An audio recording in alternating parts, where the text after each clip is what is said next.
welcome back to another trade recap. Today is May 22nd, PNL 950 on the day. Absolutely beautiful. So let's get into the trade recap, why I took this trade and what exactly went through my mind. So coming into the day, obviously I was bullish. I wanted to see these all-time highs and relative equals get tapped into. But one thing that I really wanted to wait for, and let's push price back to explain that exact idea, we have a fair value gap above here. So there was no doubt that we were going to come higher, taking out this 4-hour internal.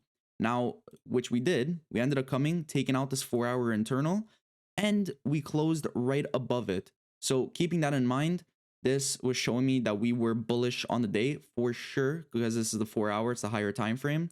Because what I was kind of scared about is us taking out this 4-hour and then having the rejection lower, which we actually kind of did, but we respected the bullish rally gap, so that was honestly beautiful. So what exactly happened? The second we took out this 4-hour internal, we closed it as a bullish and bearish inversion for value gap, and then we had the push lower. So what do I see on the 1-hour time frame? I see that we have a little baby fair value gap in the zone. Not only that, we have that fair value gap. We're at discount of the range. That's beautiful.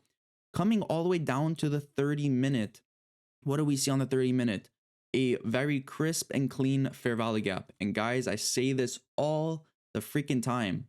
When we are wicking fair value gaps, it is so powerful, because it's pretty much saying that there is so much area, so much volume, so much money inside of this fair value gap that price doesn't even have the chance to close inside of it. The second we come in, it's like you see your grandmother in the toilet. You jump out. You're out right away.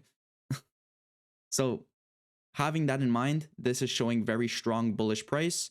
Then also looking on the hourly time frame, on the hourly time frame, yes. What do we see? We have kind of stacked highs up here. So this becomes our relative equal. So we have very strong draws on liquidity. Now coming down to the trade, keeping in mind we have a 1-hour sponsor with the 30-minute fair value gap inside of discount. We come down to the 5-minute, we have this crisp inversion fair value gap. We have that beautiful closure. We end up taking the trade right there since we took out those internals. And honestly, guys, break even was right at these highs, and we just targeted straight for that 1-to-1. And guys, it was honestly just beautiful. 950 on the day. I took this live in my group actually. So I live trade in there Monday to Friday. I have 10 hours of pre-recorded videos in there. So if you are interested in actually trading live with me and copying my trades, or just learning exactly how I trade on the live markets, from doing my biases and all that, I have a link down below, first link in the description as well. I also have some funded accounts down below. If you want some funded accounts, go check them out. So guys, I hope you have a beautiful rest of your day. This was a beautiful TP ending off the Friday strong, and bro, you can't complain. So peace.